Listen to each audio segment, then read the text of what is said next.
എല്ലാവർക്കും നമ്മുടെ പുതിയൊരു വീഡിയോയിലേക്ക് സ്വാഗതം. അപ്പോൾ പശു ചത്തു മോരിൻ്റെ പുളിയും പോയി എന്ന് പറഞ്ഞു കേട്ടിട്ടില്ലേ? അതുപോലെ തന്നെ ഇപ്പോൾ വലിയ ആവശ്യമില്ലാത്തൊരു വീഡിയോ ആണിത്. പക്ഷേ എൻ്റെ ലൈഫിൽ എനിക്ക് വലിയൊരു സന്തോഷം തന്ന വീഡിയോ ആണ്. അപ്പം നമ്മുടെ ലാപ്ടോപ്പ് പണിയൊക്കെ തന്നതുകൊണ്ട് അതവിടെ കിടന്നു പോയിട്ട് ഇപ്പോൾ കിട്ടിയപ്പോൾ എനിക്ക് അത് മിസ്സാക്കാൻ പറ്റാത്തത് കൊണ്ടും എപ്പോൾ കണ്ടാലും സന്തോഷം തരുന്നതായതുകൊണ്ടും ഞാൻ ഈ വീഡിയോ ഇവിടെ പോസ്റ്റ് ചെയ്യുകയാണ് കേട്ടോ. അപ്പോൾ തെക്കൻ കേരളത്തിലുള്ള എല്ലാവർക്കും ഏകദേശം എല്ലാവർക്കും മനസ്സിലായിട്ടുണ്ടാവും ഇതേതാണ് സ്ഥലം, എന്താണ് സംഭവം എന്നൊക്കെ. പറഞ്ഞു വരുന്നത് നമ്മുടെ ആറന്മുള പാർത്ഥസാരഥി ക്ഷേത്രത്തിനെ കുറിച്ചാണ്. ഇനി ആ അമ്പലത്തിനെക്കുറിച്ച് അറിയാത്തവരോ അല്ലെങ്കിൽ ഇതിൻ്റെ ഐതിഹ്യത്തെക്കുറിച്ച് അറിയാത്തവരാണെങ്കിൽ പോലും ആറന്മുള വള്ളസദ്യയെക്കുറിച്ചും ആറന്മുള വള്ളംകളിയെക്കുറിച്ചും കേട്ടിട്ടുണ്ടാവും. ഓണാട്ടുകരക്കാർക്ക് ഓണം തീർന്നാലും ഓണം തീരില്ല എന്ന് കേട്ടിട്ടില്ലേ? അതായത് ഓണാട്ടുകര എന്നുദ്ദേശിച്ചിരിക്കുന്നത് മാവേലിക്കര ആ ഒരു ഏരിയ ആണെങ്കിലും അതുൾപ്പെടുന്ന ആലപ്പുഴ ജില്ലക്കാർക്ക് ഓണത്തിൻ്റെ ഒരു സമയം, തിരുവോണം കഴിഞ്ഞാലും ഓണം കഴിയില്ല എന്നതാണ് അതിൻ്റെ അർത്ഥം കേട്ടോ. അപ്പോൾ അതിൻ്റെ അർത്ഥം ആ ഒരു ആഘോഷ സമയങ്ങൾ തീരണമെങ്കിൽ നമ്മൾ ആലപ്പുഴക്കാർക്ക് വള്ളംകളി കഴിയണം. വള്ളംകളി കഴിയണമെങ്കിൽ നെഹ്റു ട്രോഫി വള്ളംകളി മാത്രമല്ല അവിടെയുള്ളത്. ആലപ്പുഴയിൽ അങ്ങോളം ഇങ്ങോളം പല കരക്കാരുടെ പല നാട്ടുകാരുടെ ചെറിയ ചെറിയ വള്ളംകളികൾ വരെ ഉണ്ട്. അതൊക്കെ വലിയ ആഘോഷമാണ്. ഏത് നാട്ടിൽ കെട്ടിച്ചു വിട്ട പെൺപിള്ളാരും ആ ഒരു സമയമാകുമ്പോഴത്തേന് നാട്ടിൽ വരും. ഏത് ഗൾഫിൽ പോയി കിടക്കുന്നവരും ആ ഒരു സമയത്തേക്ക് നാട്ടിൽ വരാനും ലീവ് ഇടാനും ഒക്കെ ആഗ്രഹിക്കുന്നൊരു സമയമാണ്. അപ്പോൾ എല്ലാ വർഷവും നമുക്ക് പോകാനൊന്നും പറ്റില്ലല്ലോ. ഈ വർഷം 10 ദിവസത്തെ ലീവിനാണ് നാട്ടിൽ വന്നെങ്കിലും മനസമാധാനമായിട്ടൊന്നും ഉറങ്ങാനോ ഭക്ഷണം കഴിക്കാനോ പറ്റിയില്ലെങ്കിലും ഈ ആറന്മുള വള്ളസദ്യയിൽ പങ്കെടുക്കാനുള്ളൊരു അവസരം എനിക്ക് കിട്ടി. അതങ്ങനെ നിസ്സാര കാര്യമായിട്ട് ഒരു ആലപ്പുഴക്കാരിയായിട്ടുള്ള ഞാൻ വിചാരിക്കുന്നില്ല കേട്ടോ. അപ്പോൾ ആ ഒരു ചാൻസ് കിട്ടിയപ്പോൾ രാവിലെ തന്നെ വീട്ടുകാരെ എല്ലാം വിളിച്ച് കുളിച്ചൊരുങ്ങി നമ്മൾ പോകാൻ റെഡി ആയപ്പോൾ ശമ്പൂട്ടന് അമ്മ ഒരു സമ്മാനം കൊടുത്തു. എന്താണെന്നറിയോ? സാധാരണ വീട്ടിലെ കുട്ടികൾക്ക് കളിപ്പാട്ടങ്ങളൊക്കെ എല്ലാം അമ്മമാർ കൊടുക്കാം. എല്ലാ പ്രാവശ്യവും എൻ്റെ അമ്മ അങ്ങനെയൊക്കെ തന്നെയാണ് ചെയ്യുക. ഈ പ്രാവശ്യം എന്നെ കൂടെ മുൻപിൽ കരുതിയിട്ടാണ് കൊടുത്തിരിക്കുന്നത്. രാമായണവും മഹാഭാരതവുമാണ് കേട്ടോ കൊടുത്തിരിക്കുന്നത്. അപ്പോൾ ഗ്രന്ഥങ്ങളെക്കുറിച്ച് അറിയാനും അതിനെക്കുറിച്ചൊക്കെ പഠിക്കാനും എല്ലാവരുടെ വീട്ടിൽ കാണില്ലേ ഒരു ഗ്രന്ഥം. നമ്മളിങ്ങനെ ക്വാർട്ടറിലും 2 വർഷം കൂടി മാറുന്നതുകൊണ്ടും വലിയ പൂജാമുറി ഒന്നും സെറ്റ് ചെയ്യാൻ പറ്റത്തില്ല നമുക്ക് ഇപ്പോൾ ജീവിക്കുന്നിടത്ത്. അതുകൊണ്ട് തന്നെ ഞാൻ ഇങ്ങനെ ഒന്നും കരുതി വെച്ചിരുന്നില്ല. അപ്പോൾ രാമായണ മാസം ആകുമ്പോൾ ഇപ്പോൾ അമ്മയും ചാച്ചിയും ഒക്കെ രാമായണം വായിക്കാൻ തുടങ്ങി. അതുകൊണ്ട് അവരും കൂടെ എനിക്ക് തന്നതാണ്. കർക്കിടകത്തിൽ മേടിച്ച് വെച്ചതാണ് കേട്ടോ.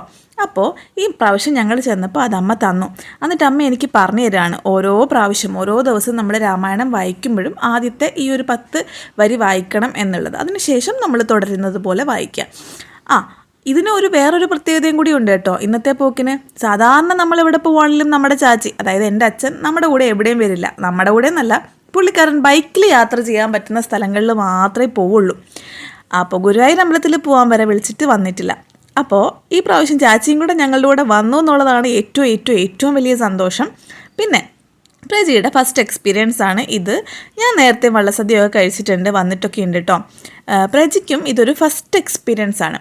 പിന്നെ ആറന്മുള സദ്യയെക്കുറിച്ച് അറിയില്ലെങ്കിലും ആറന്മുള വള്ളപ്പാട്ടിനെക്കുറിച്ച് പ്രജി കല്യാണത്തിന് താലി കെട്ടുന്നതിന് ഒരു അരമണിക്കൂർ മുമ്പേ അറിഞ്ഞിരുന്നു കേട്ടോ. കാരണം ഈ വള്ളപ്പാട്ടൊക്കെ പാടിയിട്ടാണ് നമ്മൾ പ്രജിനെ സ്വീകരിച്ചത്. സത്യം പറഞ്ഞാൽ ഒരു ബോംബ് പെട്ടെന്ന് വന്ന് നടുക്ക് വീണ് പൊട്ടിയ പോലെയുള്ള ഫീലായിരുന്നു എന്നാണ് പ്രജിയുടെ കൂടെ കല്യാണത്തിന് വന്നവരൊക്കെ പിന്നീട് എന്നോട് പറഞ്ഞത് കേട്ടോ. കാരണം കണ്ണൂരുള്ള അവർക്ക് ആറന്മുള സദ്യയെക്കുറിച്ചോ ആറന്മുള വള്ളംകളിയെക്കുറിച്ചോ ഇവിടെ പ്രസിദ്ധമായിട്ടുള്ള വള്ളപ്പാട്ടിനെക്കുറിച്ചോ ഒരു ലെവലേശം അറിവ് പോലും ഇല്ലായിരുന്നു. അപ്പോൾ അവരൊരിക്കലും ഇത് പ്രതീക്ഷിക്കുന്നില്ലല്ലോ. ചെണ്ടമേളവും നാദസ്വരവും ഒക്കെ കേട്ട് പ്രതീക്ഷിച്ച് വന്ന അവർക്ക് പെട്ടെന്ന് വള്ളപ്പാട്ട് കേട്ടപ്പോഴത്തേനും ഒരു ഞെട്ടലും തരിപ്പും ഒക്കെ ആയിരുന്നു. ആ ഒരു എക്സ്പീരിയൻസ് കളയണ്ടെന്ന് കരുതി ഞങ്ങൾ മുമ്പേ കൂട്ടി അവരോടൊന്നും പറഞ്ഞിട്ടും ഇല്ലായിരുന്നു ഇങ്ങനെയൊരു സംഭവം ഇവിടെ അറേഞ്ച് ചെയ്തിട്ടുണ്ട് എന്ന്. അപ്പോൾ അത് അവർക്ക് നല്ലൊരു ഫീലിംഗ് ആയിരുന്നു എന്ന് പിന്നീടാണ് കേട്ടോ മനസ്സിലായത്. അപ്പോൾ അങ്ങനെ ഒരുപാട് സാധനങ്ങളൊക്കെ മേടിച്ചിട്ട് നമ്മൾ അമ്പലത്തിനുള്ളിലേക്ക് കടക്കുകയാണ്. പൊതുവേ ഒരു അമ്പലത്തിലും ഉള്ളിൽ കയറിയിട്ട് ഞാൻ വീഡിയോ എടുക്കാറില്ല. പിന്നെ കേരളത്തിലെ ഒരുവിധം എല്ലാ അമ്പലത്തിലും വീഡിയോ എടുക്കുന്നത് റെസ്ട്രിക്റ്റഡ് ആണെങ്കിൽ പോലും അമ്പലത്തിനകത്ത് പോകുന്ന ആ 1 മിനിറ്റ് നേരം ഞാൻ കണ്ണടച്ച് പ്രാർത്ഥിക്കാറും ഇല്ല. എന്നാൽ അതിന് വേറൊരു ആക്ടിവിറ്റീസ് ചെയ്യാറുമില്ല. ഫുള്ള് കാണുക എന്നുള്ളതാണ്. നമ്മൾ അമ്പലത്തിൽ പോകുമ്പോൾ ഞാൻ കണ്ടിട്ടുണ്ട്, അമ്പലത്തിൽ പോയിട്ട് നമ്മൾ ചുറ്റും നോക്കുമ്പോൾ ശ്രീകോവിലിൻ്റെ നടുക്കെത്തിയിട്ട് കണ്ണടച്ച് എല്ലാവരും പ്രാർത്ഥിക്കും. പക്ഷേ നിങ്ങളൊന്ന് ആലോചിച്ച് നോക്കൂ, പുറത്തിറങ്ങി വന്നു കഴിയുമ്പോൾ നിങ്ങൾ ഒന്ന് ചിന്തിക്കണം, നിങ്ങൾ ആ വിഗ്രഹം ശരിക്കും കണ്ടുവോ? അല്ലെങ്കിൽ അകത്തെ അലങ്കാരങ്ങൾ വല്ലതും ശരിക്കും കണ്ടുവോ? അല്ലെങ്കിൽ അകത്തെ വെളിച്ചം കണ്ടുവോ? അല്ലെങ്കിൽ ആടയാഭരണങ്ങൾ കണ്ടുവോ? ഒന്നും കണ്ടിട്ടുണ്ടാവില്ല. അവിടെ ചെന്ന് കണ്ണടച്ചിട്ട് നമുക്ക് പറയാനുള്ള കാര്യങ്ങളെല്ലാം അങ്ങ് പറയും. പക്ഷേ നമ്മൾ കാണാനുള്ളതൊന്നും കാണില്ല അവിടെ എന്നുള്ളതാണ്. ഞാൻ അവിടെ പോയി പ്രാർത്ഥിക്കുകയൊന്നുമില്ല, എല്ലാം കാണും, അമ്പലത്തിലുള്ള കാര്യങ്ങളെല്ലാം കാണും, അതേപോലെ ഡെക്കറേഷൻസ് കാണും, വിഗ്രഹം കാണും, വിളക്ക് കാണും, എല്ലാം കാണണ്ടേ. അപ്പോൾ നമ്മൾ കയറുമ്പോൾ തന്നെ ഇവിടെ ഫസ്റ്റ് ബലിക്കൽ പുരയുടെ അവിടെ ഇവിടെ 4 വ്യാളികളെ കൊത്തിവെച്ചിട്ടുണ്ട്. അതിലൊരു വ്യാളിക്ക് ഒരു സ്പെഷ്യാലിറ്റി ഉണ്ട്. അതിലിതാ ഈ ആളുടെ വായിൽ നമ്മളിങ്ങനെ ഒരു കോയിൻ ഇട്ടിട്ട് കൈയിട്ടിങ്ങനെ അനക്കുമ്പോഴത്തേക്ക് അതിനകത്ത് ഒരു ബോളുണ്ട്, ചെറിയ ബോളാണേ. പക്ഷേ അന്ന് എൻ്റെ കുഞ്ഞിക്കൈ കൊണ്ട് ഞാൻ ചെയ്യുമ്പോൾ ഈ ബോൾ പുറത്തേക്ക് വരുന്നുണ്ടായിരുന്നില്ല. അപ്പോൾ അകത്തുള്ളൊരു ബോളാണ്, അതിങ്ങനെ ഒരു കല്ലിൻ്റെ തന്നെ ഒരു ബോളാണ്, അത് പുറത്തേക്ക് വരില്ല എന്നാണ് പറയപ്പെടുന്നത്. പക്ഷേ ആൾക്കാർ വന്ന് ഉരുട്ടി ആ ബോളിൻ്റെ സൈസ് കുറഞ്ഞതുകൊണ്ടാണോ എന്നറിയില്ല, ഇപ്പം വേണമെങ്കിൽ ബോൾ പുറത്തേക്ക് എടുക്കാം എന്നുള്ളൊരു അത്രയും ചെറുതായിട്ടുണ്ട്. നമ്മൾ പലയിടങ്ങളിലും കണ്ടിട്ടില്ലേ, ഓരോ മറ്റേ ശില്പങ്ങളൊക്കെ ഉണ്ടാക്കുമ്പോഴും അല്ലെങ്കിൽ തൂണുകളൊക്കെ ഉണ്ടാക്കുമ്പം ഒരു ഹിഡൻ ട്രിക്ക് അതിനകത്ത് ഉണ്ടാവും. ആ ഒരു ബോൾ അതിനകത്ത് എങ്ങനെയാണ് വന്നതെന്ന് നമുക്കറിയില്ലാത്തൊരു ഫീല്. അപ്പോൾ അതുപോലെയായിരുന്നു പണ്ടിവിടെ. ഈ ബോൾ എങ്ങനെ ഇതിനകത്ത് ഇട്ടു, കറക്റ്റ് ഷേപ്പുള്ളൊരു ബോളാണ്. അപ്പോൾ ആ ഒരു ബോൾ അതിനകത്ത് എങ്ങനെ ഇട്ടു എന്ന് നമുക്ക് ഒരിക്കലും അറിയാൻ പറ്റില്ല. കാരണം ഇതൊരു കല്ലിൽ തീർത്ത ശില്പമാണ്, കോൺക്രീറ്റഡ് ഒന്നും അല്ല. ആ കല്ലിനകത്ത് അതേപോലെ നന്നായിട്ട് കാർവ് ചെയ്തൊരു ബോൾ എങ്ങനെ അകത്ത് വെക്കാൻ പറ്റും എന്നൊക്കെ നമ്മൾ ആലോചിക്കും. അത് ആ ഒരു ആലോചനയുടെ ഭാഗമായിട്ട് അങ്ങനെ പോകും എന്നല്ലാണ്ട് നമുക്കതിനൊരു ഉത്തരവൊന്നും കിട്ടില്ല. പക്ഷേ ഇപ്പം ചെന്നപ്പോൾ എനിക്ക് സുഖമായിട്ട് ആ ബോൾ പുറത്തേക്ക് എടുക്കാം. എല്ലാവരും വന്ന് ഉരുട്ടി അതിൻ്റെ സൈസ് ചെറുതായിട്ടുണ്ട്, കണ്ടോ. അപ്പോൾ സൈസ് ചെറുതായതുകൊണ്ട് ഉരുട്ടാമെങ്കിലും ആരും ഇതുവരെ ആ ബോൾ എടുത്തുകൊണ്ട് പോയിട്ടൊന്നുമില്ല. ഭാവിയിൽ നഷ്ടപ്പെടാൻ ചാൻസ് ഉള്ളൊരു സാധനമാണ് എന്ന് വേണമെങ്കിൽ പറയാം. പിന്നെ ഈ ഒരു കഥയും ഐതിഹ്യമൊക്കെ വെറും കഥകൾ മാത്രമായി പോവും. അതിനകത്ത് പ്രത്യേകിച്ച് കാര്യമൊന്നും ഇല്ലാണ്ടായിപ്പോവും, ആരും അതിനകത്ത് കൈയിടാണ്ട് ആയിപ്പോവും, അങ്ങനെയൊക്കെയാണ്. അപ്പോൾ പ്രാർത്ഥനയെല്ലാം കഴിഞ്ഞ് പുറത്തിറങ്ങുമ്പോഴത്തേന് നമുക്ക് വെണ്ണ കിട്ടി. അമ്പലത്തിനെക്കുറിച്ച് പറഞ്ഞില്ലല്ലോ, ഇത് പാർത്ഥസാരഥി ക്ഷേത്രമാണ്. പാർത്ഥസാരഥി എന്ന് വെച്ചാൽ പാർത്ഥൻ്റെ സാരഥി. പാർത്ഥൻ ആരാണ്? അർജുനൻ. അർജുനൻ്റെ സാരഥി ആരാണ്? ശ്രീകൃഷ്ണൻ. അപ്പോൾ അർജുനൻ ശ്രീകൃഷ്ണന് ഗിഫ്റ്റ് നൽകിയ ക്ഷേത്രമെന്ന് ആരോ പറഞ്ഞു കേട്ടു, നമുക്കറിയില്ലല്ലോ, നമ്മൾ ഈ കക്ഷികളൊന്നും കണ്ടിട്ടുമില്ല, വലിയ കമ്മ്യൂണിക്കേഷനൊന്നും ഉണ്ടാവാത്തത് കൊണ്ട് പറഞ്ഞത് കേട്ടു, ഇടം വലം നോക്കാതെ കണ്ണു അടച്ച് വിശ്വസിച്ചു, അത്രയല്ലേ വേണ്ടൂ.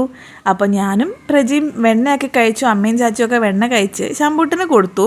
പിന്നെ ആ സാധനം ഇങ്ങോട്ട് കിട്ടാൻ കുറച്ച് പാടായിരുന്നു കേട്ടോ. വെറും വയറ്റിലല്ലേ, നമ്മൾ അമ്പലത്തിൽ പോകുമ്പോൾ ഭക്ഷണം ഒന്നും കഴിച്ചിട്ട് പോകാറില്ല കേട്ടോ. എത്ര ലേറ്റായിട്ടാണ് പോകുന്നതെങ്കിലും എത്ര നേരത്തെ പോയാലും കുളിച്ച് ഫ്രഷായി ആ ഒരു രീതിക്ക് അങ്ങ് പോവും, വന്നിട്ടാണ് കഴിക്കുമൊക്കെ. അപ്പോൾ അല്ലെങ്കിൽ അമ്പലത്തിൽ നിന്ന് കിട്ടുന്ന തീർത്ഥവും പ്രസാദവും ഒക്കെയാണ് ആദ്യം കഴിക്കുക. ശമ്പൂട്ടിന് ഉപ്പില്ലാത്ത ബട്ടർ വെണ്ണയാണല്ലോ കൊടുക്കുക, അപ്പോൾ അതിൽ ഉപ്പൊന്നും കാണില്ല. അപ്പോൾ ആ വലിയൊരമ്പലം പ്രദക്ഷിണം വെക്കുന്ന ഭൂരിഭാഗവും സമയവും ശംഭു അതിങ്ങനെ തോണ്ടി കഴിച്ചുകൊണ്ട് പോവുമായിരുന്നു. വെണ്ണ മാത്രമല്ല കേട്ടോ അവിടുന്ന് പ്രസാദമായിട്ട് കിട്ടിയത്, അവിലും മലരും പഴവും എല്ലാം കിട്ടി.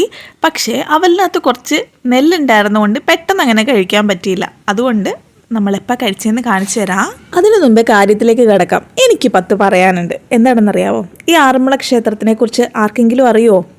ആറന്മുള ക്ഷേത്രം എന്ന് പറഞ്ഞിട്ടുണ്ടെങ്കിൽ കേരളത്തിലെ ഏറ്റവും പഴക്കമേറിയ ക്ഷേത്രങ്ങളുടെ ലിസ്റ്റിൽ എന്തായാലും ഉൾപ്പെടുത്തുന്ന ഒരു ക്ഷേത്രമാണ് കേട്ടോ. അപ്പോൾ ഇത് സ്ഥിതി ചെയ്യുന്നത് പത്തനംതിട്ട ജില്ലയിലാണെങ്കിൽ പോലും ആലപ്പുഴയിലെ നമ്മൾ ചെങ്ങന്നൂരുകാർക്ക് ഇത് ദാ പോയി ദേ വന്നു എന്ന് പറഞ്ഞ് തിരിച്ചു വരാൻ പറ്റുന്ന ഒരു അമ്പലമാണ് കേട്ടോ. അപ്പോൾ ഇതിൻ്റെ ഏറ്റവും വലിയ സ്പെഷ്യാലിറ്റിയും ഈ വള്ളംകളിക്ക് കാരണമായതും ഇത് സ്ഥിതി ചെയ്യുന്നത് പമ്പാ നദിയുടെ തീരത്താണ് എന്നുള്ളത് കൊണ്ടാണ്. ഇവിടുത്തെ പ്രതിഷ്ഠ എന്ന് പറഞ്ഞിട്ടുണ്ടെങ്കിൽ നേരത്തെ പറഞ്ഞതുപോലെ തന്നെ മഹാവിഷ്ണുവിൻ്റെ രൂപത്തിൽ കുടികൊള്ളുന്ന ശ്രീകൃഷ്ണൻ്റെ രൂപത്തിലാണ് ഇവിടെ മൂർത്തിയുള്ളത്. തിരുവിതാംകൂർ ദേവസ്വം ബോർഡിൻ്റെ അണ്ടറിലുള്ള ഒരു മഹാക്ഷേത്രമാണ്, ശ്രീകൃഷ്ണ ക്ഷേത്രമാണ് ഇത്. അപ്പോൾ ഇവിടുത്തെ വിഗ്രഹം എന്ന് പറഞ്ഞിട്ടുണ്ടെങ്കിൽ നമ്മുടെ അർജുനന് വിശ്വരൂപം കാണിച്ചു കൊടുക്കുന്ന ഒരു സിറ്റുവേഷൻ ഉണ്ടായല്ലോ ശ്രീകൃഷ്ണന് കഥകളിൽ. അപ്പോൾ ആ സിറ്റുവേഷനിലെ ആ ഒരു രൂപത്തിനെ പ്രതിനിധീകരിച്ചാണ് ഇവിടെ ഇപ്പോൾ വിഗ്രഹമുള്ളത്. ഇവിടുത്തെ വിഗ്രഹത്തിന് ഒരു 6 അടി ഉയരമുണ്ട്. അത് ഞാൻ പറയാൻ കാരണം എന്താണെന്ന് വെച്ചിട്ടുണ്ടെങ്കിൽ നമ്മുടെ അറിവിൽ കേരളത്തിലെ എല്ലാ ശ്രീകൃഷ്ണ ക്ഷേത്രങ്ങളും എടുത്തു നോക്കിയിട്ടുണ്ടെങ്കിൽ ഏറ്റവും വലിയ വിഗ്രഹമുള്ളത് ഈ അമ്പലത്തിലാണ് എന്നാണ് പറയപ്പെടുന്നത്. അമ്പലങ്ങൾ വലുത് വേറെ ഉണ്ടോ? ഇപ്പോൾ ഗുരുവായൂർ അമ്പലം ആണെങ്കിൽ പോലും മൂർത്തി അവിടെ ഏറ്റവും ചെറിയൊരു വിഗ്രഹമല്ലേ ഉള്ളത്. അപ്പോൾ ഇവിടെയാണ് ആറന്മുളയിലാണ് ഏറ്റവും വലിയ വിഗ്രഹമുള്ളതെന്നാണ് പറയുന്നത്. ഇത് അധികം ആരും ശ്രദ്ധിക്കാതെ പോകുന്നതിൻ്റെ കാരണം എന്താണെന്ന് വെച്ചാൽ നേരത്തെ പറഞ്ഞതുപോലെ അമ്പലത്തിൻ്റെ ഫ്രണ്ടിൽ ചെല്ലുമ്പോൾ എല്ലാവരും കണ്ണടച്ച് പ്രാർത്ഥിക്കുന്നത് കൊണ്ടാണ്. ഇതൊക്കെ ഒന്ന് കാണാൻ വേണ്ടിയല്ലേ നമ്മൾ അമ്പല ദർശനം നടത്തുന്നത്.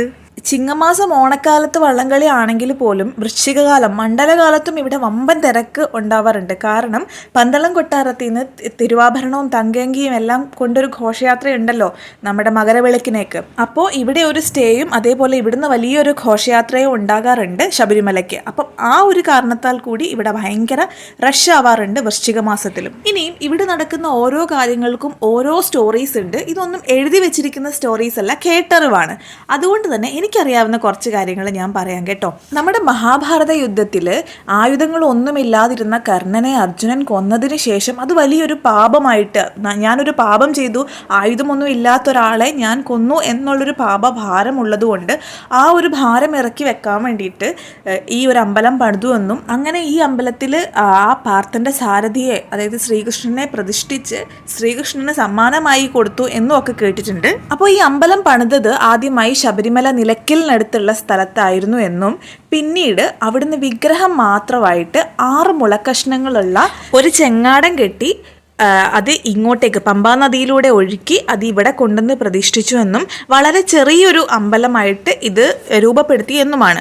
അതിനുശേഷം കാർത്തിക തിരുനാൾ രാമവർമ്മ മഹാരാജാവിൻ്റെ കാലത്ത് വലിയ മണ്ഡപം പണിയുകയും അതേപോലെ ഈ അമ്പലം വളരെ വിപുലീകരിക്കുകയും അതിൻ്റെ 4 വശങ്ങളിലും 4 ഗോപുരം പണി കഴിപ്പിക്കുകയും ആ 4 ഗോപുരങ്ങളിലും യാതൊരു പരസ്പര ബന്ധമില്ലാത്ത ഡിഫറെൻറ്റ് സ്റ്റൈലിലായിട്ട് പണിതിട്ടുണ്ട്.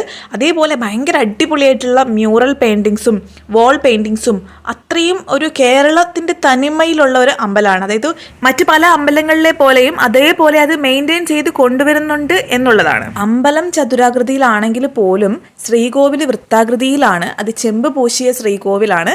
അതേപോലെ തേക്കിൻ തടിയിൽ തീർത്തിട്ട് ചെമ്പ് പൂശിയ കൊടിമരമായിരുന്നു എന്നും മൂലം തിരുനാൾ രാമവർമ്മ മഹാരാജാവിൻ്റെ കാലത്ത് അത് സ്വർണം പൂശിയെന്നും അതിൽ 7 പറകൾ സ്ഥാപിച്ചു എന്നും ഒക്കെ പറയപ്പെടുന്നുണ്ട്. പക്ഷേ ഈ അമ്പലത്തിൻ്റെ ഒരു പൊളി വ്യൂ കാണണം എന്നുണ്ടെങ്കിൽ ഡ്രോൺ വെച്ചിട്ട് കാണണം. അപ്പോൾ ഒരു അടിപൊളി വ്യൂ ആയിരിക്കും. പാർത്ഥസാരഥി ക്ഷേത്രം എന്ന് പറയുന്നുണ്ടെങ്കിലും മഹാവിഷ്ണുവിൻ്റെ പ്രതിഷ്ഠയാണെന്ന് പറഞ്ഞുവല്ലോ.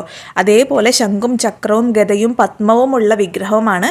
അതേപോലെ ഭൂമിദേവിയും ലക്ഷ്മി ദേവിയും ഭഗവാനെ പരിസേവിക്കുന്ന രീതിയിലുള്ള ഒരു വിഗ്രഹമാണ് അവിടെ ഉള്ളത്. ഇപ്പം ഞാൻ ഈ കാണിക്കുന്നത് ആ ഒരു മെയിൻ വിഗ്രഹമല്ല കേട്ടോ.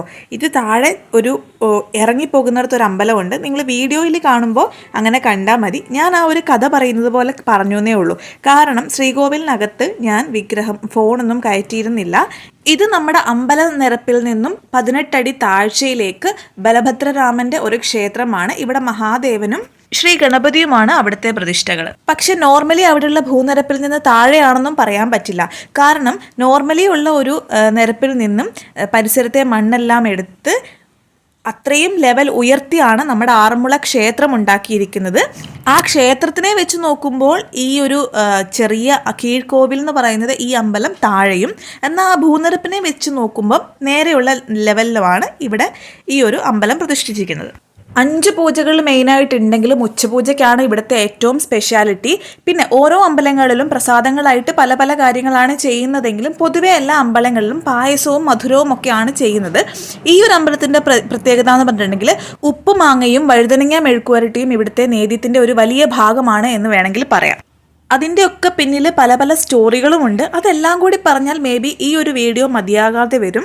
ഓണക്കാലത്ത്, അതായത് ചിങ്ങമാസത്തിൽ ഈ അമ്പലത്തിൽ വള്ളംകളിയുമായി ബന്ധപ്പെട്ട് കുറേ കാര്യങ്ങൾ നടക്കുന്നുണ്ടെങ്കിൽ പോലും മകരമാസത്തിലെ അത്തം തൊട്ട് തിരുവോണം വരെയാണ് ഇവിടെ ഉത്സവം നടക്കുന്നത്. പിന്നെ അഷ്ടമിരോഹിണിക്കാണ് ഇവിടെ വള്ളസദ്യ വളരെ ഗംഭീരമായിട്ട് നടക്കുന്നത്. അതൊരു സമൂഹ സദ്യയാണ്. അപ്പോൾ അവിടെയുള്ള 52 പള്ളിയോടങ്ങൾക്കും അതിനോടനുബന്ധിച്ചുള്ള എല്ലാ ആൾക്കാർക്കും, നാട്ടുകാർക്കും, ആ ഒരു വിശ്വാസികൾക്കും, അതായത് ഹിന്ദുക്കൾക്കും അഹിന്ദുക്കൾക്കും എല്ലാവർക്കും ജാതി മത ഭേദമന്യേ എല്ലാവർക്കും വന്ന് വള്ളസദ്യ കഴിക്കാനുള്ള ഒരു അവസരമാണ് അത്. അതേപോലെ തന്നെ നമ്മൾ ഓണക്കാലത്ത്, അതായത് ഓണത്തിൻ്റെ സമയത്ത് ഉണ്ടാകുന്ന ആറന്മുള വള്ളംകളി, ഉത്രട്ടാതി വള്ളംകളിയോടനുബന്ധിച്ചുള്ള വള്ളസദ്യ വളരെ കുറച്ചു പേർക്കാണ് കിട്ടുക. അതിന് കുറേ ഓപ്ഷൻസ് ഉണ്ട്. അതായത് നമുക്ക് ഒന്നെങ്കിൽ ഈ പള്ളിയോടം വള്ളസദ്യ നടത്തുന്ന ആൾക്കാർ കുറേ പാസുകൾ ഇറക്കും. ആ പാസുകൾ ഓരോരോ കരക്കാരുടെ, അതായത് വള്ളസദ്യ നടത്തുന്ന ആൾക്കാരുടെ സുഹൃത്തുക്കൾക്കും ബന്ധുക്കൾക്കും പരിചയക്കാർക്കും കൂടെ മാത്രമായിരിക്കും ഉണ്ടാവുക. പിന്നെ വളരെ കുറച്ച് തന്നെ പള്ളിയോട സേവാ സംഘത്തിൻ്റെ അടുത്തുനിന്ന് നമുക്ക് പൈസ കൊടുത്തിട്ട് മേടിക്കാൻ പറ്റും. അതേപോലെ ഓൺലൈനായിട്ടുള്ള രജിസ്ട്രേഷനും ഉണ്ട്. അമ്പലത്തിൽ വന്നിട്ട് എന്തോ ചെയ്താൽ അങ്ങനെയും പാസുകൾ കിട്ടും. പക്ഷേ വളരെ കുറച്ചായിരിക്കും പാസുകൾ ഉണ്ടാവുക. അന്നേരം അതുകൊണ്ട് തന്നെ ആ സമയത്ത് കിട്ടാനുള്ള ചാൻസസ് കുറവാണ്. പക്ഷേ ആ ഒരു നടക്കുന്ന ദിവസം കാലിയായിട്ടുള്ള സ്ഥലങ്ങളിൽ നമുക്ക് കയറുകയും ചെയ്യാം. പക്ഷേ ഭാഗ്യത്തിന് ഞങ്ങൾക്ക് പാസ് കിട്ടുകയും ഉള്ളിൽ പോയിട്ട് കാണാനുള്ള അവസരം കിട്ടുകയും ചെയ്തു കേട്ടോ. അപ്പോൾ ആ ഒരു വീഡിയോ നമുക്ക് വഴിയെ കാണാം. അതിനു മുമ്പ് ഈ വള്ളസദ്യ എന്തിനാണ് നടത്തുന്നത് എന്നുള്ള ഒരു കുഞ്ഞു സ്റ്റോറിയും കൂടെ കേട്ടാലോ? കഥയായി കാണുക. ഇതിലും കൂടുതൽ അറിയാവുന്നവർ ഞാൻ പറയുന്നത് തെറ്റാണെങ്കിൽ ക്ഷമിക്കുക. എൻ്റെ അറിവിലുള്ള കഥയാണ് കേട്ടോ. അപ്പോൾ കാട്ടൂരില്ലത്തെ പട്ടതിരികൾ എന്തോ ആഗ്രഹം സാധിച്ചതിൻ്റെ പേരിൽ ഉണ്ണികൾക്ക്, ചെറിയ ആൺകുട്ടികൾക്ക് തിരുവോണ ദിവസം അവർക്ക് ഭക്ഷണവും വസ്ത്രവും ഒക്കെ അങ്ങനെ കൊടുക്കുമായിരുന്നു. ആദ്യമൊക്കെ ആ ഭക്ഷണം കഴിക്കാൻ ബാലകന്മാരുടെ വലിയ തിക്കും തിരക്കും ആണെങ്കിലും കാലക്രമേണ ആൾക്കാർ കുറഞ്ഞു വന്നിട്ട് ഒരു വർഷം ആരും വരാണ്ടായി. അപ്പോൾ ആ കുട്ടികൾക്ക് ഭക്ഷണം കൊടുത്തതിന് ശേഷമാണ് അവിടുത്തെ ഭട്ടതിരി അന്ന് തിരുവോണ സദ്യ കഴിച്ചിരുന്നത്. അപ്പോൾ ഭട്ടതിരിക്ക് വിളമ്പിയതിന് ശേഷമാണല്ലോ ആ കുടുംബത്തിലുള്ള ആൾക്കാരും പരിചാരകരും ഒക്കെ പിന്നീടാണല്ലോ ഭക്ഷണം കഴിക്കുക. അപ്പോൾ ഒരു തിരുവോണ നാളിൽ ഒരു ബാലകൻ പോലും ആ വീട്ടിലേക്ക് വരാണ്ടായി ഭക്ഷണം കഴിക്കാൻ വേണ്ടി. അപ്പോൾ ഭട്ടതിരിക്ക് ഭയങ്കര വിഷമമായി, ആർക്കും ഭക്ഷണം കഴിക്കാൻ പറ്റാണ്ടേ ഒന്നുമായി. അപ്പം അങ്ങനെ വിഷമിച്ച് വൈകി ആയപ്പോഴത്തേക്ക് പെട്ടെന്ന് നോക്കുമ്പോഴത്തേക്ക് ഒരു കുട്ടി, ഭയങ്കര ഐശ്വര്യമുള്ള ഭയങ്കര തേജസ്സുള്ള ഒരു കുട്ടി ഭക്ഷണം കഴിക്കാനായിട്ട് വന്നു. അപ്പോൾ പിന്നെ ആ ഒരു ഭട്ടതിരിക്ക് മനസ്സിലായി ഇന്ന് വരാത്തത് കൊണ്ട് അടുത്ത വർഷം ഇനി ആരും വരാനൊന്നും പോകുന്നില്ല എന്ന്. ഞാൻ പറഞ്ഞില്ലേ നേരത്തെ ഞാൻ അവല് കഴിക്കുന്ന എപ്പോഴാണ് കഴിച്ചെന്ന് കാണിക്കാമെന്ന് കണ്ടോ. ഞങ്ങൾ ഇവിടെ വന്ന് റെസ്റ്റ് എടുക്കുന്ന സമയത്ത് ചാച്ചി അതിനകത്തുനിന്ന് അവലിനകത്തുനിന്ന് നെല്ലെല്ലാം അലകാക്കി, അതായത് നെല്ലെല്ലാം മാറ്റിയിട്ട് നമുക്ക് അവലും മലരും മാത്രമായിട്ട് തരുന്നു. ഞങ്ങൾ എല്ലാവരും ഇരുന്ന് കഴിച്ചു കേട്ടോ. അത് അതിൻ്റെ ഇടയ്ക്ക് കയറ്റി പറഞ്ഞേ ഉള്ളൂ ക്ലിപ്പ് വന്നപ്പോൾ. അപ്പോൾ അങ്ങനെ ആ ഐശ്വര്യവും തേജസ്സും ഉള്ളൊരു ബാലനെ കണ്ടപ്പോഴത്തേന് ഭട്ടതിരിക്ക് ഭയങ്കര സന്തോഷമായി. എല്ലാ വിഭവ സമൃദ്ധമായ സദ്യകളൊക്കെ കൊടുത്തു. പക്ഷേ അടുത്ത വർഷം അപ്പോൾ ആരും വരില്ല എന്നൊരു പേടി കൊണ്ട് ഈ ഭട്ടതിരി ആ ഒരു കുട്ടിയോട് നേരത്തെ പറഞ്ഞു വെച്ചു, അടുത്ത വർഷവും വരണം കേട്ടോ സദ്യ കഴിക്കാനെന്ന്. പക്ഷേ അപ്പോൾ ആ കുട്ടി പറഞ്ഞു എനിക്ക് അടുത്ത വർഷം ഇങ്ങോട്ട് വരാനൊന്നും പറ്റില്ല, എന്താ ചെയ്യുക, ഞാൻ ആറന്മുളയിൽ കാണും, അവിടേക്ക് കൊടുത്തയച്ചാൽ മതി എന്ന് പറഞ്ഞു. അപ്പോൾ എന്തായി, അടുത്ത വർഷം തൊട്ട് ആറന്മുളയിലേക്ക് ഒരു തിരുവോണത്തോണിയിൽ ഇങ്ങനെ സാധനങ്ങൾ, അതായത് ഒരു തോണിയിൽ സാധനങ്ങൾ ഇങ്ങോട്ടേക്ക് കൊടുത്തയക്കാൻ വേണ്ടി തുടങ്ങി. അത് ആ ഒരു കാഴ്ച സ്ഥിരം കാണുന്ന അങ്ങനെയാണ് അവരാണ് തിരുവോണത്തോണി പോകുന്നത് വലിയൊരു ആഘോഷമായിട്ട് എത്തി. അപ്പോൾ അവിടെ എന്ന് പറഞ്ഞിട്ടുണ്ടെങ്കിൽ എന്തുകൊണ്ടല്ലോ എല്ലാ വിഭവങ്ങളും ചേർത്തിട്ടുള്ള സദ്യയാണ് കൊടുത്തയക്കുന്നത്, സദ്യക്കുള്ള സാധനങ്ങളാണ് കൊടുത്തയക്കുന്നത്. അപ്പോൾ നമ്മുടെ ദാരിദ്ര്യവും അതേപോലെ വിശപ്പും പണിയില്ലായ്മയും പൈസയുടെ ബുദ്ധിമുട്ടും ഒക്കെ കൊണ്ട് ആ തോണിയിലെ കവർച്ച നടത്തിയ ആൾക്കാർ കഴിക്കാൻ തുടങ്ങി. അതായത് ഒരാൾ തോണിയിൽ സാധനങ്ങൾ കൊണ്ടുവരുമ്പോൾ കുറേ ആൾക്കാർ കൂട്ടം ചേർന്ന് ആ തോണി കവർച്ച ചെയ്ത് തിരുവോണത്തിന് അമ്പലത്തിലേക്ക് സാധനം എത്താത്ത രീതിയിൽ ആ സാധനങ്ങളെല്ലാം മോഷ്ടിച്ചുകൊണ്ട് പോകാൻ തുടങ്ങി. അപ്പോൾ ആ ഒരു തോണിക്ക് അകമ്പടിയായിട്ട് ആ തോണീനെ സേവ് ചെയ്യാൻ വേണ്ടിയിട്ട് ഭട്ടതിരിയുടെ ആൾക്കാർ പള്ളിയോടങ്ങൾ അയച്ചു. അതായത് ഒരു വർഷം അങ്ങനെ സംഭവിച്ചപ്പോൾ അടുത്ത വർഷം പള്ളിയോടങ്ങൾ അയക്കുകയും അതിൽ നിറയെ ആൾക്കാരെ കൊണ്ട് പള്ളിയോടങ്ങൾ മുമ്പിലും പുറകിലുമായിട്ട് അയച്ചിട്ട് അങ്ങനെ തിരുവോണത്തോണി സേഫായിട്ട്, അതായത് തിരുവോണത്തിന് വേണ്ടിയ സാധനങ്ങൾ എല്ലാം ചേർത്തിട്ടുള്ള ആ ഒരു തോണി സേഫായിട്ട് അമ്പലത്തിൽ എത്തിക്കാനുള്ള ശ്രമവും നടത്തി. ആ ഒരു ഇതിനാണ് പള്ളിയോടങ്ങൾ നിർമ്മിച്ചത്, 52 പള്ളിയോടങ്ങൾ നിർമ്മിച്ചതെന്നാണ് കേട്ടറിവ് കേട്ടോ. അപ്പോൾ ഈ 52 പള്ളിയോടങ്ങളിൽ വരുന്ന ആൾക്കാർ ഒരു പള്ളിയോടത്തിൽ 100 പേർക്കൊക്കെ വരാൻ പറ്റുമെങ്കിൽ അത്രയും ജനപ്പെരുപ്പമാവും ഈ ഒരു സമയത്ത് അമ്പലത്തിൽ. അപ്പോൾ ആ അത്രയും പേർക്കും ഡിഫറെൻറ്റ് ടേസ്റ്റ് ആയിരിക്കുമല്ലേ ഭക്ഷണത്തിലായാലും കാര്യങ്ങൾക്കായാലും ഒക്കെ. അപ്പോൾ അതുകൊണ്ട് അവിടുന്ന് കൊണ്ടുവരുന്ന സാധനങ്ങൾ കൊണ്ട് വള്ളസദ്യ ഉണ്ടാക്കുമ്പോൾ അന്നൊക്കെ വളരെ ലിമിറ്റഡ് ആയിട്ടുള്ള ഭക്ഷണങ്ങളാണ് ഉണ്ടാക്കിക്കൊണ്ടിരുന്നത്. അതായത് വെറൈറ്റീസ് വളരെ ലിമിറ്റഡ് ആയിരുന്നു. പിന്നീട് വള്ളസദ്യയിൽ വരുന്ന ആരെന്ത് ചോദിച്ചാലും, അല്ലാതെ പള്ളിയോടത്തിൽ വരുന്ന ആരെന്ത് ചോദിച്ചാലും കൊടുക്കാൻ പാകത്തിന് വള്ളപ്പാട്ട് പാടി ചോദിച്ചാൽ അത് നിർബന്ധമായും കൊടുത്തിരിക്കണം എന്നുള്ളതാണ്. അതായത് ഭഗവാനെ നേദിക്കുന്നു എന്ന് പറഞ്ഞ ഉപ്പുമാങ്ങയും വഴുതനങ്ങ മെഴുക്കുവരട്ടിയും ഉൾപ്പെടെ ആ ഒരു 64 കൂട്ടം വിഭവങ്ങൾ ചേർത്തിട്ടുള്ള സദ്യയാണ് അവിടെ ഉള്ളത്. അത് എല്ലാം തയ്യാറായിട്ടിരിക്കണം. ആട് എന്ത് പാടി ചോദിച്ചാലും, അതായത് വഞ്ചിയിൽ വരുന്ന ആ ഒരു പള്ളിയോടത്തിൽ വരുന്ന ആര് എന്ത് പാടി ശ്ലോകം പോലെ ചോദിച്ചാലും അത് കൊടുക്കണം എന്നാണ്. അത് ഭക്ഷണം മാത്രമല്ല, വെറ്റമാലയായിട്ടും ദക്ഷിണയായിട്ടും പാളത്തൈരായിട്ടും അല്ലെങ്കിൽ അങ്ങനെ പല സ്പെഷ്യൽ ഐറ്റംസ് ഉണ്ട്. നമ്മൾ നോർമലി ഓണസദ്യയിൽ കാണുന്നതല്ലാണ്ട് ഉപ്പുമാങ്ങയും പലതരത്തിലുള്ള പഴങ്ങളും പലതരത്തിലുള്ള കറികളും പലതരത്തിലുള്ള സമ്മാനങ്ങൾ, അതായത് വെറ്റമാല, ഹനുമാൻ സ്വാമിയുടെ കവിയൂർ ഹനുമാൻ സ്വാമിയുടെ സ്പെഷ്യാലിറ്റി ആയിട്ടുള്ള വെറ്റമാല, വടമാല ഉൾപ്പെടെ പാളത്തൈര്. അത് ആ ഒരു പാളത്തൈര് എന്ന് പറഞ്ഞാൽ ആ തൈര് സ്പെഷ്യലി പർട്ടിക്കുലർ ഒരു സ്ഥലത്തു നിന്ന് കൊണ്ടുവരേണ്ട തൈരാണ്. അതിനെല്ലാം പിന്നിൽ വലിയ വലിയ സ്റ്റോറികളുണ്ട്. അപ്പോൾ ആ വള്ളസദ്യയിലെ തന്നെ ഏറ്റവും വലിയൊരു സ്പെഷ്യാലിറ്റിയാണ് ഓണാട്ടുകരക്കാരുടെ നമ്മുടെ വറുത്തരിശ്ശേരി എന്ന് പറയുന്നത്. അത് ഈ ഇടയ്ക്ക് നമ്മുടെ ലക്ഷ്മി നായർ മാമിൻ്റെ ഒരു ഇതിൽ വന്നിട്ടുണ്ടായിരുന്നു. അവർ ആ ഒരു റെസിപ്പി ഇട്ടിട്ടുണ്ടായിരുന്നു. അപ്പോൾ എന്താ കാര്യം എന്ന് വെച്ചിട്ടുണ്ടെങ്കിൽ, തിരുവിതാംകൂർ മഹാരാജാവ് ബ്രാഹ്മണന്മാർക്ക് വേണ്ടി സദ്യ ഒരുക്കിയിരുന്നു. ആ ഒരു സദ്യയിൽ എങ്ങനെയുണ്ട്, സദ്യയെല്ലാം ഓക്കെ ആണോ എന്ന് അറിയാൻ വേണ്ടിയിട്ട് തിരുമേനി ഒരാളെ അതിൽ നിന്ന് ഇങ്ങനെ സെലക്ട് ചെയ്തിട്ട് വന്ന് ചോദിച്ചു, എങ്ങനെയുണ്ട് സദ്യ, എല്ലാവർക്കും ഇഷ്ടമായോ, എന്തുണ്ട് അഭിപ്രായം ചോദിച്ചപ്പോഴത്തേന് പുള്ളിക്കാരൻ പറയുകയാണ്, ആറന്മുള വള്ളസദ്യയിലുള്ള വറുത്തരിശ്ശേരിയും കൂടി ഉണ്ടായിരുന്നെങ്കിൽ പൂർത്തിയായനെ, മനം നിറഞ്ഞേനെ എന്നുള്ള രീതിയിൽ പറയുകയും പിന്നെ ആറന്മുളയിൽ നിന്ന് ആൾക്കാർ അങ്ങോട്ടേക്ക് കൊണ്ടുപോയിട്ട്, അതായത് വള്ളസദ്യ ഉണ്ടാക്കുന്ന ആളെ അങ്ങോട്ട് കൊണ്ടുപോയിട്ട് അത് അവിടുത്തെ സദ്യയിൽ ഉൾപ്പെടുത്തി എന്നുമാണ് പറയപ്പെടുന്നത്. ഇനി ഒന്ന് ട്രാക്ക് മാറ്റി വള്ളപ്പാട്ടിലേക്ക് കടന്നാലോ. ഗോവിന്ദ തിരുനാമ സങ്കീർത്തനം. ഗോവിന്ദ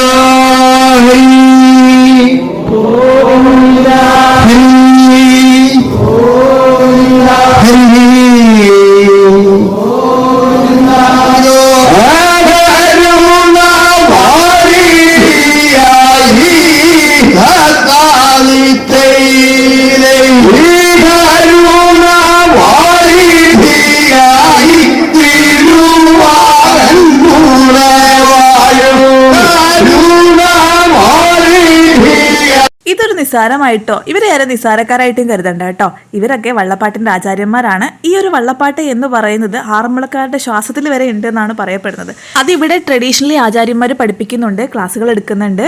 അപ്പോൾ കുട്ടികൾക്ക്, ആൺകുട്ടികൾക്ക് മാത്രമുള്ള പരിപാടിയാണ് കേട്ടോ. അപ്പോൾ ആൺകുട്ടികൾക്ക് ഇവിടെ പഠിക്കാനൊക്കെ പറ്റും. ഇപ്പോൾ ഇവിടെ നടക്കാൻ പോകുന്നത് വഞ്ചിപ്പാട്ടിൻ്റെ ഒരു മത്സരം തന്നെയാണ്. അതായത് 3 ടീംസിൻ്റെ മത്സരമാണ് ഇപ്പോൾ ഇവിടെ നടക്കാൻ പോകുന്നത്.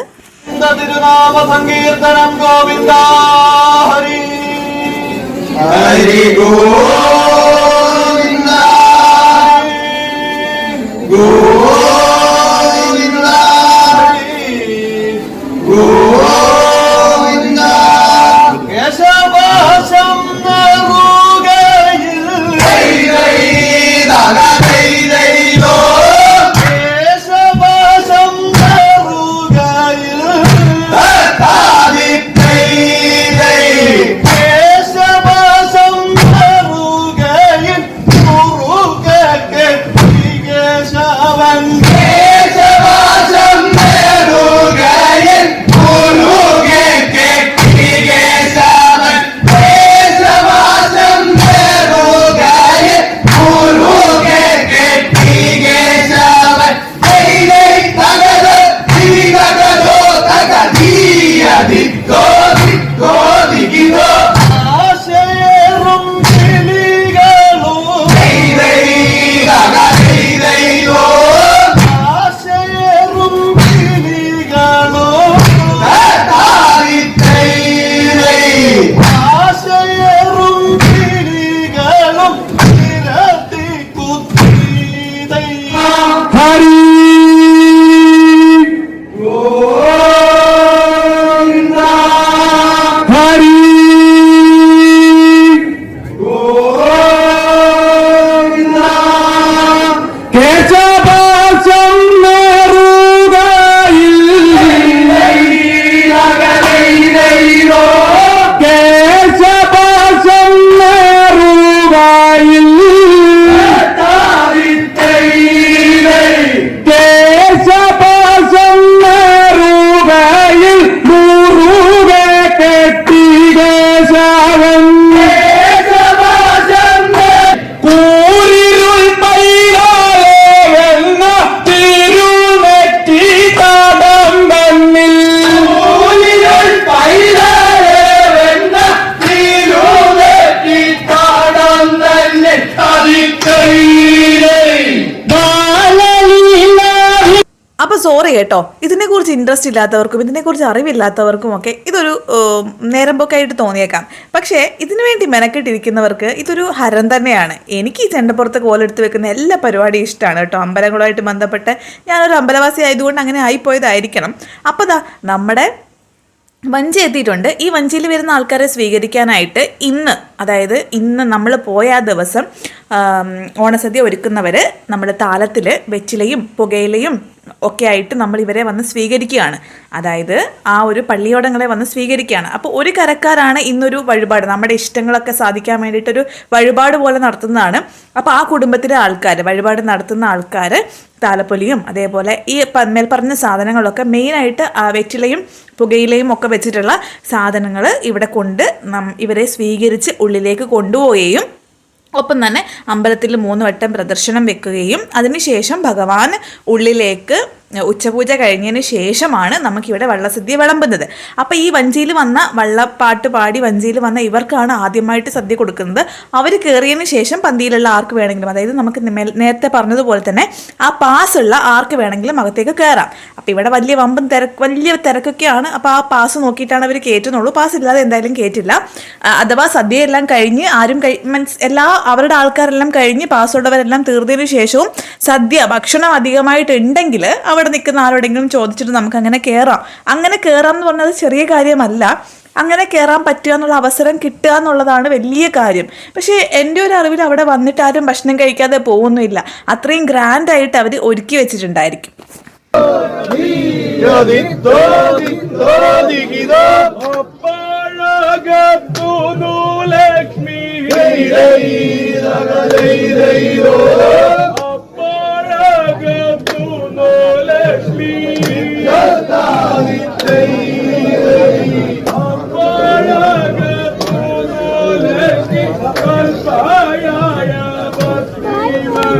അപ്പോൾ ഇന്ന് 3 വീട്ടുകാരുടെ വള്ളസദ്യയാണുള്ളത്. അപ്പോൾ അതേപോലെ 3 പള്ളിയോടങ്ങൾ വരും. 3 പേര് ഇതുപോലെ സ്വീകരിക്കും. 3 പേര് പ്രദക്ഷിണം വെക്കും. 3 പേർക്ക് വള്ളസദ്യ ഉണ്ട്. അതായത് 3 പേരുടെ വഴിപാടാണല്ലോ. അപ്പോൾ 3 സ്ഥലങ്ങളിലായിട്ട് പല സ്ഥലങ്ങളിൽ ഇങ്ങനെ ഓഡിറ്റോറിയങ്ങളും അതേപോലെ നമ്മൾ അടിച്ചിങ്ങനെ മേൽക്കൂരയൊക്കെ ഇട്ട് ഷെഡ് കെട്ടിയിട്ട് അതിനകത്താണ് കൊടുക്കുക. പണ്ട് വെറും നിലത്തിരുന്നാണ്. അപ്പം ഞാൻ നേരത്തെ മേൽപ്പറഞ്ഞ സ്റ്റോറികളില്ലേ, ആ സ്റ്റോറിയിലൊക്കെ വെറും നിലത്ത് മണൽപ്പുറത്തിരുന്നിട്ടാണ് സദ്യ കഴിച്ചുകൊണ്ടിരുന്നത്. കാലക്രമേണ അതിന് മാറ്റങ്ങൾ വന്ന് ക്ലൈമറ്റിൻ്റെ കണ്ടീഷനൊക്കെ മാറിയതുകൊണ്ട് തന്നെ അങ്ങനെ ഷെഡുകളാക്കും. അമ്പലം പുരോഗമിക്കുന്നതിൻ്റെ ഭാഗമായിട്ടും ദേവസ്വം ബോർഡിൻ്റെ കാര്യങ്ങളായിട്ടും അതേപോലെ നാട്ടുകാരുടെ ഒക്കെ ഇതുകൊണ്ട് മാറി ഇപ്പം ഭയങ്കര സേഫായിട്ടുള്ള കാര്യങ്ങളാണ് നടക്കുന്നത്. അപ്പോൾ എല്ലാവർക്കും സേഫായിട്ടിരുന്ന് ഭക്ഷണം കഴിക്കാനുള്ള ഓപ്ഷനൊക്കെ ഉണ്ട്, ഓഡിറ്റോറിയങ്ങളൊക്കെ ഉണ്ട്. അപ്പോൾ ഈ വഞ്ചിയിൽ തുഴ കൊണ്ടുവരും കേട്ടോ. തുഴ ആദ്യം കൊണ്ടുവന്നിട്ട് നമ്മൾ ഭഗവാന് സമർപ്പിക്കുന്നുണ്ട്. അതേപോലെ ഈ ഒരു ടീംസൊക്കെയാണ് ഉത്രട്ടാതി വള്ളംകളിക്ക് പങ്കെടുക്കാൻ വേണ്ടി പോകുന്നത്.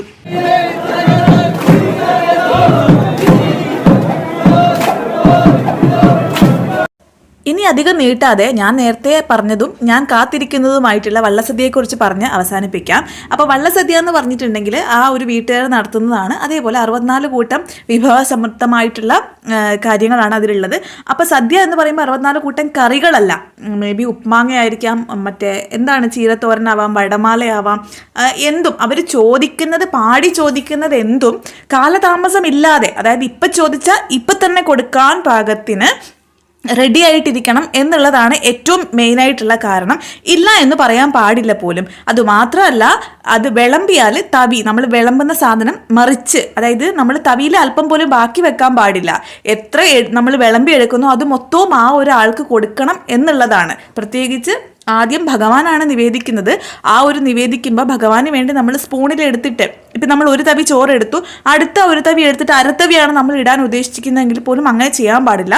രണ്ടാമതൊരു തവി എടുത്ത് അത് ഇടണം. കറി എത്രയാണോ നമ്മൾ എടുക്കുന്നത് അത് മൊത്തം വിളമ്പണം എന്നുള്ളതാണ് ഇവിടുത്തെ ഒരു സ്റ്റോറിയും കൂടെ കേട്ടോ.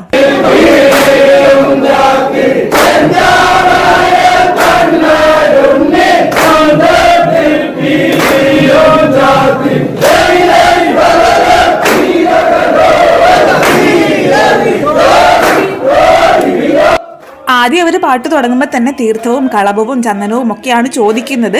അതെല്ലാം കൊടുത്ത് അവർക്ക് ഇരുത്തി, അവരെ വേണ്ട വിധം ആചരിച്ച് ഇരുത്തി തീർത്ഥം കൊടുത്ത് ചോറ് വിളമ്പാൻ തുടങ്ങുകയാണ്. അപ്പം തൊട്ടാണ് അവർ പാടി ചോദിക്കാൻ തുടങ്ങുന്നത്. അതിനു മുമ്പുള്ള പ്രാർത്ഥനയാണ്, അതായത് എല്ലാം നന്നായിട്ട് നടക്കാൻ വേണ്ടിയിട്ടുള്ള പ്രാർത്ഥനയുണ്ട്. അതേപോലെ സദ്യ കഴിയുമ്പോഴും നമ്മൾ ആഗ്രഹിച്ചതെല്ലാം, ഈ സദ്യ നടത്തുന്നവരാരാണോ അവർ എന്താഗ്രഹിച്ചാണോ ഇത് നടത്തിയത് അതെല്ലാം പൂർണ്ണമാക്കി കൊടുക്കട്ടെ എന്നുള്ള രീതിയിലും കൂടെ അവർ പ്രാർത്ഥിക്കുന്നുണ്ട്.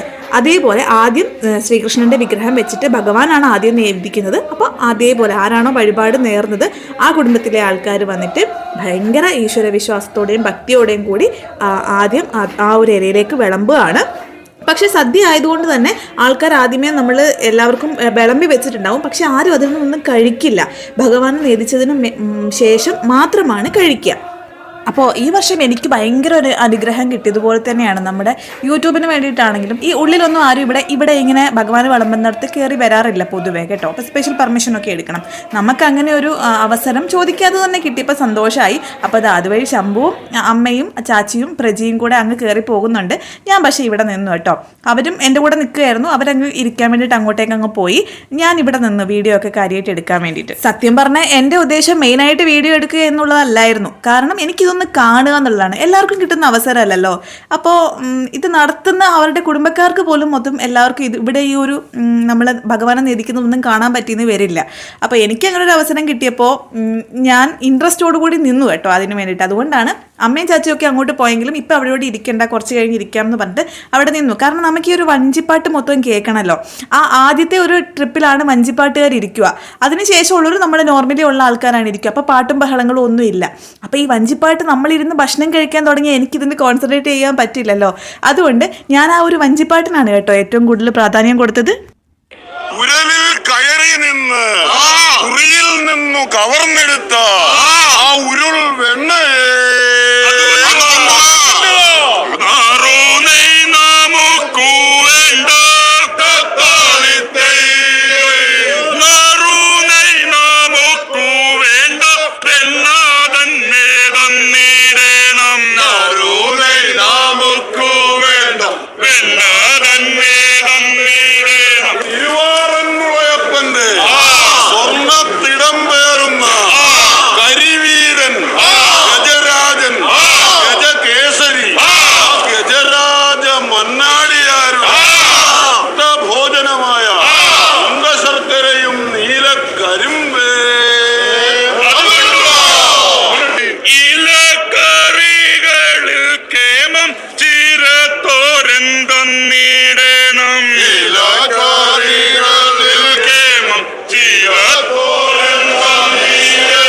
കവിയൂർ ഹനുമാൻ സ്വാമിയുടെ ഇഷ്ട വഴിപാടായ ആ വടമാലേ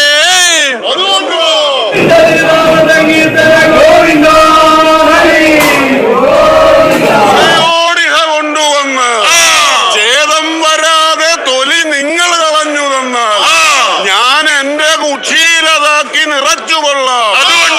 ആരാതെ കണ്ടു രസിച്ചുകൊള്ളുക നിങ്ങൾ. ശ്രീരാമൻ വിഭീഷണനെ രാജാവായി വാഴിച്ച കാലം ശ്രീരാമൻ വിഭീഷണന്റെ ശിരസിലണിഞ്ഞ പാളത്തൊപ്പി എടുത്തോണ്ട് വന്ന് രസത്തോടെ പൂജിപ്പാനായി രസം തന്നെ തന്നിടണം. രസത്തോടെ പൂജിപ്പാനായി രസം തന്നെ തന്നിടണം. രസത്തോടെ പൂജിക്കുവാൻ രസം തന്നെ തന്നിടണം. രാമചരിശറി പരുവീരിൽ നോക്കി ഓമൽ കൈവള കിരിങ്ങുമാർന്ന് വീശിത്തരാമെന്ന് എന്നാൽ സത്യമെന്ന്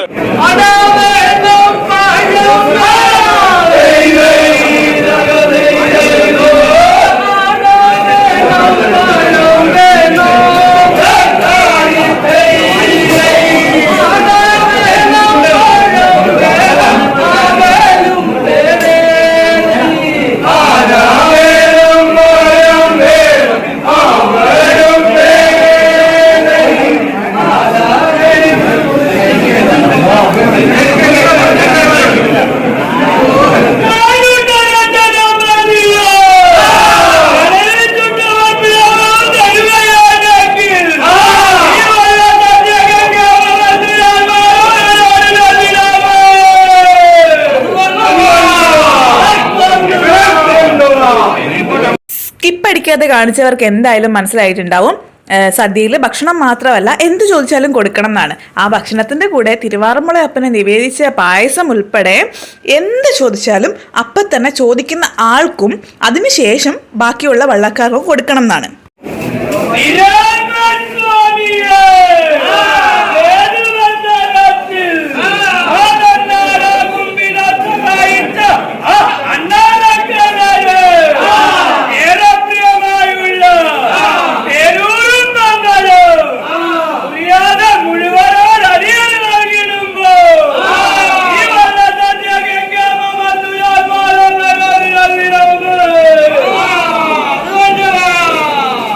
പാടി ചോദിക്കുന്നത് കൊണ്ട് തന്നെ അത് ശ്രദ്ധയോടെ കേട്ട് ചോദിക്കുന്ന ആൾക്ക് ചോദിക്കുന്ന സമയത്ത് തന്നെ കൊടുക്കുക എന്നുള്ളത് ആ വീട്ടുകാരുടെ ഉത്തരവാദിത്തമാണ്. സദ്യയെല്ലാം കഴിച്ച് വയറും മനസ്സും നിറഞ്ഞു കഴിയുമ്പോൾ ആ ഒരു സദ്യ നൽകിയ കുടുംബത്തിനെ ആശീർവദിക്കാനും അവരുടെ ആഗ്രഹങ്ങളെല്ലാം നടക്കട്ടെ എന്ന് പ്രാർത്ഥിക്കുവാനും വള്ളക്കാർ മറക്കാറില്ല.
അപ്പോൾ എങ്ങനെയുണ്ട് ആറന്മുള സദ്യയുടെ എക്സ്പീരിയൻസ്?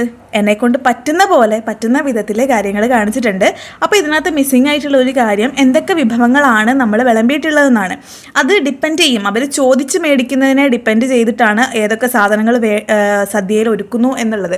ഒരുക്കുന്നതല്ല ഒരുക്കി വെക്കും, പക്ഷേ വള്ളക്കാർക്ക് ഏതൊക്കെ കൊടുക്കുന്നു എന്നുള്ളത് ചോദിക്കും. ഇപ്പോൾ വെറ്റമാല ഒന്നും എല്ലാവർക്കും കൊടുക്കുന്നതല്ല, അല്ലെങ്കിൽ വടമാല ഒന്നും എല്ലാവർക്കും കൊടുക്കുന്നതല്ല. ഇതാണ് കേട്ടോ വട. പിന്നെ ഉണ്ണിയപ്പം, എള്ളുണ്ട, ചേന ഉപ്പേരി, അട, കായ് വറുത്ത്, ശർക്കര വരട്ടി, ഉപ്പുമാങ്ങ, പിന്നെ പഴം, കരിമ്പ്, അതേപോലെ തിരുവാറന്മുള അപ്പൻ്റെ ഏറ്റവും ഇഷ്ട വഴിപാടായിട്ടുള്ള വഴുതനങ്ങ മെഴുക്ക് വരട്ടി. അതാണ് കേട്ടോ ദേ ഈ വരുന്നത്. പിന്നെ ഒരു ഗ്രാൻഡ് തിരുവോണ സദ്യയിലുള്ള എല്ലാ കാര്യങ്ങളും വരും. പച്ചടി, കിച്ചടി, അവിയൽ, തോരന്, പുളിശ്ശേരി, അച്ചാറുകൾ, പപ്പടം, അതല്ലെങ്കിൽ കിച്ചടി, അല്ലെങ്കിൽ എന്തൊക്കെയാണോ ഉള്ളത് അതിൻ്റെ എല്ലാം നോർമൽ ഒരു ഒത്തൻറ്റിക് സാധനങ്ങളും ഉണ്ടാവും. അതേപോലെ നമ്മൾ ഇതുവരെ കാണാത്ത അല്ലെങ്കിൽ നോർമലി തിരുവോണത്തിനില്ലാത്ത പല കാര്യങ്ങളും ഉണ്ടാവും. പിന്നെ പച്ചടി തന്നെ 2-3 തരത്തിലുണ്ടാവും. കിച്ചടി ഉണ്ടാവും, അതേപോലെ മധുര പച്ചടികൾ വേറെ ഉണ്ടാവും, തോരൻ ഉണ്ടാവും, അവിയൽ ഉണ്ടാവും. ഇത് വീണ്ടും വരുന്നത് ഉപ്പമാങ്ങയാണ്, പഴുത്ത മാങ്ങ ഉപ്പിലിട്ടതാണ്. പിന്നെ അവിയൽ വന്നു. അതേപോലെ ചോറ് വിളമ്പുമ്പോഴാണെങ്കിൽ പോലും ചോറ് വിളമ്പിയിട്ട് 4ആയിട്ട് നമ്മൾ തിരിക്കണം. 4 കറികൾ, 4-5 കൂട്ടം കറികൾ ഉണ്ടാവും. അപ്പോൾ ആദ്യം ചോറ് വന്നു കഴിഞ്ഞാൽ അതിനകത്തേക്ക് പിന്നെ ഈ നാരങ്ങാച്ചാർ ഏറ്റവും ലാസ്റ്റ് നമ്മൾ പായസം കഴിക്കുമ്പോൾ വരുന്നതാണ്. പപ്പടം തന്നെ 2-3 തരത്തിലുണ്ട്. 2 പപ്പടം ഉണ്ട്. ഒരു വലിയ പപ്പടം ഉണ്ടാവും, ഒരു ചെറിയ പപ്പടം ഉണ്ടാവും. എല്ലാം ഇവിടെ 2-2ആയിട്ടാണ് വെക്കുക. നമ്മൾ ആദ്യം നമ്മൾ അമ്പലത്തിൽ കയറി വരുമ്പോൾ തന്നെ കണ്ടില്ലേ, പറ വെക്കുമ്പോഴായാലും 2ആണ്. ഒന്ന് തിരുവാറന്മുള അപ്പന് വേണ്ടിയിട്ടും ഒന്ന് വള്ളത്തിന് വേണ്ടി, നമ്മുടെ തോണിക്ക് വേണ്ടിയിട്ടുമാണ് കേട്ടോ. ഇതാണ് നമ്മുടെ ആലപ്പുഴക്കാരുടെ അല്ലെങ്കിൽ നമ്മുടെ ചെങ്ങന്നൂർ ഒക്കെ ഉള്ളവരുടെ പരിപ്പ് എന്ന് പറയുമ്പോൾ ചെറുപയർ പരിപ്പാണ്. ചെറുപയർ അലകാക്കി അത് സെപ്പറേറ്റ് ചെയ്ത് അങ്ങനെ ഉണ്ടാക്കുന്ന പരിപ്പാണ്. ആദ്യം പരിപ്പും നെയ്യും കൂട്ടി ചോറ് കഴിക്കും. അതിനുശേഷം സാമ്പാർ കൂട്ടി ചോറ് കഴിക്കും. പിന്നെ പായസങ്ങൾ വരും. അടപ്രഥമൻ, അത് എത്ര കൂട്ടം പായസങ്ങളുണ്ടോ നമ്മൾ അത്രയും കൂട്ടം വരും.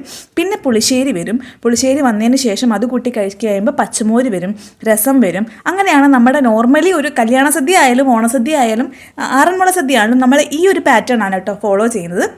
നമ്മുടെ കല്യാണത്തിന്, അതായത് എൻ്റെയും പ്രജിയുടെയും കല്യാണത്തിന് ഇതൊക്കെ കണ്ടപ്പോൾ ഇങ്ങനെ ഒരു രീതിയിൽ തന്നെയാണ് നമ്മളും ഫോളോ ചെയ്തത്. അത് കണ്ടപ്പോൾ അവർക്ക് ഇതൊക്കെ എന്തിനാണെന്ന് പോലും അറിയില്ല. സ്പെഷ്യലായിട്ട് നമ്മൾ വെക്കുന്നത് പിന്നെ ഒരു നാരങ്ങയാണ്. ഞാൻ അവസാനം ആ എള്ളുണ്ട എടുത്ത് കഴിച്ച് അടിപൊളിയായിട്ട് നമ്മുടെ സദ്യയൊക്കെ ആസ്വദിച്ചിട്ട് തിരിച്ചു വന്നു.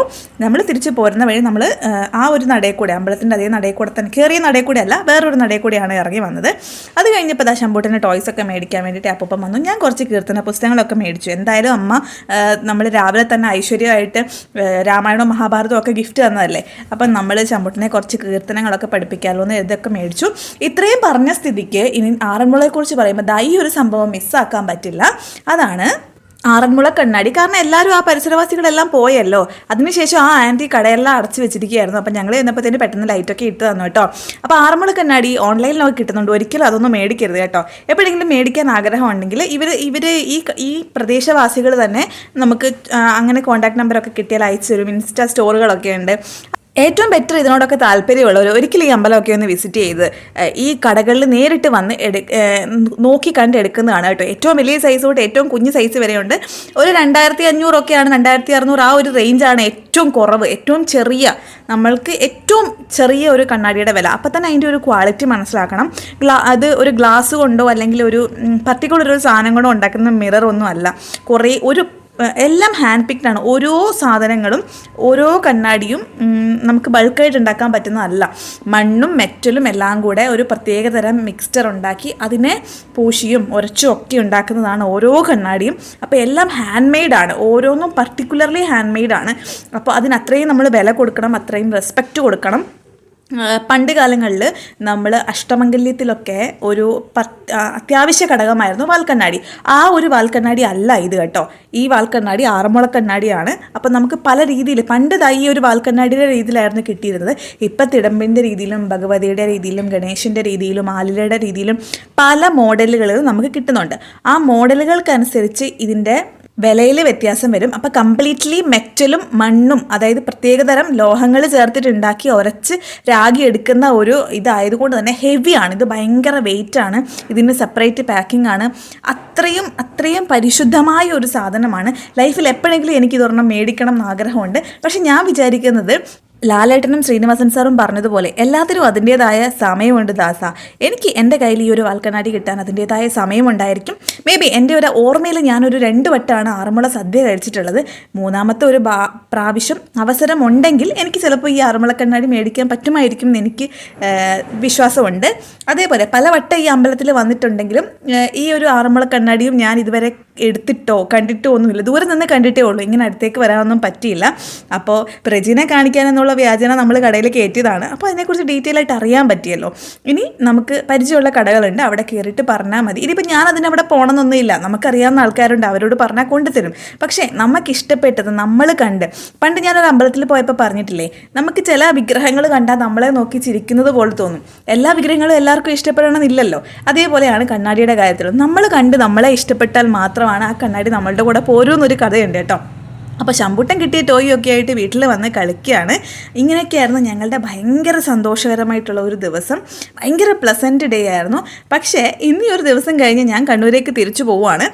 എനിക്ക് ആകെയുള്ളൊരു വിഷമം, ഈ കൂട്ടത്തിൽ ഞാൻ ഇന്ന് ചിറ്റപ്പനെ കാണാൻ വേണ്ടി പ്ലാൻ ചെയ്തിട്ടുണ്ടായിരുന്നു. വിനോദ് ചിറ്റപ്പനെ, അതായത് ചങ്ങനാശ്ശേരിക്ക് പോകാൻ എനിക്കൊരു പ്ലാനിങ് ഉണ്ടായിരുന്നു. ഇന്നത് എനിക്ക് നടന്നില്ല. കാരണം ഞാനിന്ന് വൈകിട്ട് തിരിച്ച് കണ്ണൂരേക്ക് പോവുകയാണ്. അതിൻ്റെ കുറച്ച് തിരക്കുകളൊക്കെ ഉണ്ടായിരുന്നു. അപ്പോൾ ഇതൊക്കെയാണ് നമ്മുടെ ഒരു വലിയ വീഡിയോ. ഇഷ്ടമായാൽ സബ്സ്ക്രൈബ് ചെയ്യാൻ മറക്കല്ലേ.